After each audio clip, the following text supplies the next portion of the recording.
अभी आप सुन रहे हैं संजीव सावरिया की आवाज में। कि समाज छोटी जगह धमक गे, कि समाज छोटी जगह धमक गे, दुनू टूट जेतो या न चमक गे।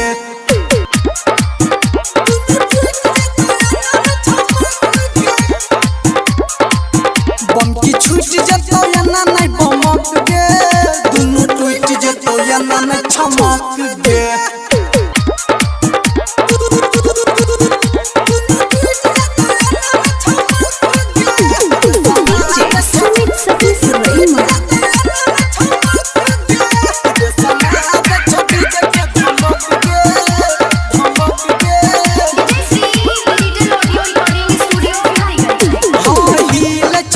छोड़ी तोहर सामान गे, सब छोड़ा बाके छोही पधियान गे, सब छोड़ा बाके छोही पधियान। हाँ हाँ हिल छुकिया छोड़ी तोहर सामान गे, सब छोड़ा बाके छोही पधियान गे।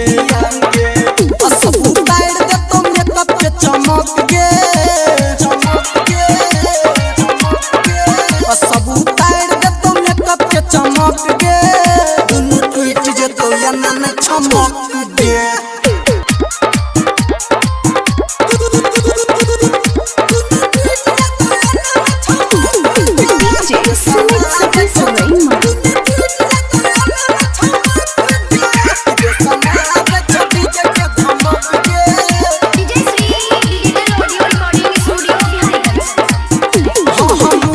गरम छोड़ी मैंने जो न बात गे, छोड़ देबो तोरा करे दे भैर रात